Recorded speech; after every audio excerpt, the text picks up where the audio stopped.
こんにちは、木之内です。今回の間取り添削は、タックさんからご応募いただいた間取りを添削したいと思います。非常にセンスよくまとめられた間取りで、プロが書いたと言われても違和感はありません。概要については、建築場所は東京都で23区に隣接した市です。ご応募いただいたのはタックさん、40代の方です。家族構成はご夫婦お二人、駐車場は1台。用途地域は大種低層住居専用地域で、建蔽率 40%、容積率 80% です。それから大種高度地区の範囲内で、敷地面積が 104.69 平米、31.66 坪の敷地です。建蔽率は2方向に道路があって、角地の緩和があるので 50% になりますが、高度地区の規制もあって、条件的には非常に厳しい敷地です。このような敷地環境です。南側に 4.2 メートルの道路、東側に4メートルの道路があります。そして南側に2階建てのアパートがあるのが悩ましいところです。写真を見ると道路境界ギリギリまで立っていて、外部の廊下が道路に面しています。タックさんの建築イメージをこのようにまとめていただきました。土地を購入し間取り思案中です。北側車線や容積率など厳しい環境ですが、なんとか知恵を絞って良い家づくりをしようと奮闘しております。ということで、建築イメージは建蔽率 50% にし、1階にリビング及び水回りを配置、将来のことを考慮されてということです。2階は寝室及びワークスペース、クローゼット、吹き抜け、バルコニーを配置、それから高気密高断熱に配慮し、吹き抜けやリビングに配置したスケルトン階段を利用して家中の温熱環境を一定にできればと考えています。リビングにはウッドデッキとつながる大きな南側窓を考えていますが、いかに外からの視線を遮るか思案中です。板塀などで道路からの視線を遮れても、南側に約4メートル道路を挟んで2階建て共同住宅及び戸建てが並んでおります。日射を取り込みながらも、そこからリビング、ウッドデッキの視線を遮る方法がないか、非常に頭を悩ませております。理想は1階でもカーテンを開けて生活ができる環境です。リビングとウッドデッキがつながり、実際の大きさよりも広く感じることができるイメージで考えています。家族構成については、40代の夫婦2人のみの家族で、フルタイムの共働きです。コロナが落ち着いた後も、リモートワークは継続するということで、自宅内にワークスペースが必須ということです。狭小住宅となりますが、プライベートを確保しながらも明るい日当たりの良い家を作り、夫婦2人で仲良く快適に年を取っていけるような住宅を目指しています。ということでまとめていただきました。このようなイメージのもと、先ほどの敷地にタックさんが考えられたのがこの間取りです。建蔽率の上限 50% には少しですが 2.6 平米程度の余裕があります。まず駐車スペースは南側か東側ですが、南側にテラスを作ることを考えると書かれているように東側でいいと思います。このように玄関を北側に取れると LDK が南側に大きく取れて、プランもコンパクトに収まります。これが2方向道路の大きなメリットの一つです。玄関を上がるとこの引き戸を開けて LDK に直接入ります。この階段がちょっとスクリーンの役割も果たしていて、奥にテラスが見えるのもいい感じです。このダイニングの西側にオープンなキッチンがあります。大きなソファーを置いたり、テレビをかける壁はなさそうですが、特にリビングの方が決まっているわけではないので、これでもいいかとは思います。キッチンから連続する水回りは本当によく考えられています。洗面台の奥行きとか、トイレとか脱衣室もよく検討されて、ギリギリの寸法で収められています。あまり良いプランではないかもしれませんが、このような手もよく使いますので見てください。建築面積に少し余裕があるので、この部分だけ30センチ程度広げてはいかがでしょうか。そうすると洗面部分の通路に少し余裕ができて、冷蔵庫も移動して冷蔵庫置き場まで広げてやると、食器棚の奥行きと揃ってすっきりと収まります。そしてタックさんの間取りで一番うまいなと思ったのは、この階段周りの吹き抜けです。後で家の断面を見ていただきますが、日の光を取り入れるにはこれしかないという絶妙な吹き抜けになっています。この階段を上がって2階の間取りです。階段を上がったところが少し広くなっています。何も用途がなければ少し広い感じですが、何か置かれるのかもしれません。このデッドスペースのところは収納にもできそうです。後ほど断面を見てください。そして将来的にリモートワークが続くことを予測したワークスペースが吹き抜けに面して設けられています。ワークスペースの奥に寝室とウォークインクローゼットです。寝室の南側にバルコニーを設けておられます。用途としては物干しスペースかと推測しております。そして一番の懸念事項であるアパートからの視線についてですが、南北に切った断面を描くとこんな感じです。何もしなければこのアパートの廊下を通る人から家が丸見えになります。それに今回の敷地はアパートの視線以外に第一種低層住居専用地域ですので、厳しい規制もかかります。北側車線と言いますが、北の方向に臨地境界線上に5メートル上がったところから1分の 0.6 の勾配の北側車線という規制ラインがあって、建物はこれより低くしないといけません。それに加えて道路車線もかかります。こちらは道路の向こう側の境界から1分の 1.25 の勾配の道路車線という規制ラインです。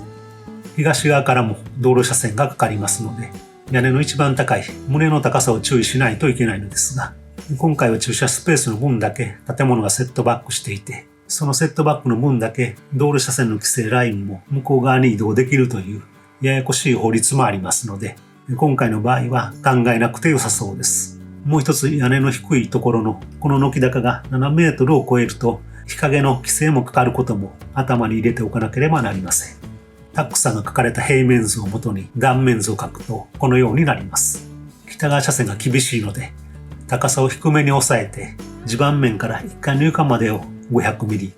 1階から2階の床までを2700ミリとすると2階のトイレの天井の低いところでもなんとか1800ミリくらい取れます。ですのでデッドスペースと書かれているところも収納としても十分な高さが取れます。この断面でアパートからの視線のラインを引いてみました。この赤いラインですが、塀の高さを 3.3 メートル以上にするとアパートの廊下から1階の窓を通して LDK は見えなくなります。アパートの高さは実測して確認しないといけませんが、これくらいの塀を設ければ1階の窓から覗かれることはなさそうです。2階の窓については塀やスクリーンで隠すとなると大掛かりになりますので、肩ガラスや視線を遮るフィルムを貼ってはいかがでしょうか。夜はシルエットが気になるかもしれませんので、ブラインドなどを閉めてください。ただ、書かれた間取りでは、2階は南側の前面がバルコニーになっています。点線の部分ですが、この吹き抜けの部分にバルコニーを設けると、日照がかなりカットされますので、吹き抜けの部分はバルコニーをやめて、大きな窓を設けた方が良いかと思います。そうすれば十分な日照を得ることができます。この 3.3 メートルの塀については、建物から針でつないで木のフレームを組んで板を張ってもいいですが、このようなコンクリートの塀という手もあります。完全に視線をカットしてプライバシーを守るには、これぐらい強い塀でも良いかと思います。最初に間取りを見た時には、光を通すためにスチールのフレームを組んでガラスをはめることも考えられると思いましたが、この道路幅では冬は南の建物の影になってしまうので、あまり効果は見込めません。ここはガラスの必要はないと思います。ですが、風を抜くぐらいの小さな開口は欲しいところです。また2階のバルコニーに目隠しが必要であれば、木の格子やグレーチングを設けてはいかがでしょうか。ここは完全に遮断せず、透けるスクリーンでいいと思います。このようにすれば、アパートからの視線を遮り、イメージされていたようにプライバシーを守りながら日当たりの良い家になります。実はこれはタックさんが吹き抜けを設けたことですでに実現していることです。その他の手直しの提案もほとんどありませんので、このまま進められたら良いかと思います。せっかくですので別の視点で一つ提案させてください。日当たりは少し悪くなりますが、よりプライバシーを重視した案です。テラスを建物内部に取り込むイメージで書いてみます。集中して書いて後ほど説明します。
それではテラスを建物内部へ取り込んだ案を見てください。全体の構成は変える必要はないので、大きくはテラスの形を変えます。4.5 畳分のテラスを建物の南東の隅に設けます。ここは屋根がありませんので、建築面積には入りません。テラスを 4.5 畳と少し小さくした分、リビングを大きくできます。万が一将来、1階だけで生活するようになった場合でも、間仕切りを設けて寝室とすることも可能になります。2階の構成もあまり変えていませんが、ウォークインクローゼット、トイレ、寝室、そして南に少し広がったので、ここを書斎にしました。窓からはテラスを見下ろすことができます。向かいの東側の壁は抜いて、FRP グレーチングなどで覆います。そしてバルコニーは北側に持っていきました。南側より日当たりは悪いかもしれませんが、覗かれる心配はなくなります。屋根を透明なガラスやポリカにすれば、そこそこ光は入りますし、完全に囲われているので、防犯を気にすることなく、窓を開け放して風を抜くことも可能です。またロフトは書斎と寝室の一部の上部でいいかと思います。断面はこんな感じで、テラスの壁の上から吹き抜けを通して日の光を取り入れます。またテラスの下から風を入れて、2階のバルコニーから抜くイメージです。どちらも囲われているので、窓を開けておいても安心です。南側と東側の外観です。南面は実際にはあまり屋根は見えませんので、四角い箱の下の方に開口部が一つあるだけのシンプルな形です。ここに FRP グレーチングなどの格子を設けると、大人の視線の高さではほとんど中が見えません。ここから風を取り入れます。逆に東面はテラスの高い位置に開口部を設けて、朝の光を取り入れます。ここにも格子を設けると、角度的にアパートからの視線を遮ることができます。もちろん他に窓をつけてもいいのですが、割り切って道路からは窓が見えないデザインとしました。最後に内観スケッチです。玄関から LDK に入ったところで、正面が壁に囲われたテラスです。テラスの正面の壁の下の部分と左側の壁の上の部分に壁を抜いて格子をつけます。このテラスは防犯性も高く、プライバシーの守られた空間で、屋根はありませんが LDK と一体となった空間となります。窓やカーテンを開けっぱなしにしても、どこからも見られる心配はありません。共働きで留守のことも多いと思いますので、別案としてテラスを壁で切り取って、より内部に取り込んだ外部空間を提案します。いかがだったでしょうか。タックさんの案の方が、冬の日射取得も大きくて、軒を出して日射遮蔽もできるので、温熱環境的には優れています。よりプライバシーを重視するならということで、比較検討のために別案を書いてみました。参考にしてみてください。このような間取り添削へのご応募は、下の説明欄の要領でお送りください。精一杯添削させていただきます。できるだけ詳しく、土地や家族のこと、お悩みなどを書いていただけると、ヒントがつかめるのでありがたいです。また一度応募したけれど、添削を待っている間にもっといい案ができたということは、ご遠慮なく何度でもお送りください。お役に立てるように、最新の間取りで添削したいと思います。今回も最後まで見ていただきありがとうございました。それではまた次の動画でお会いしましょう。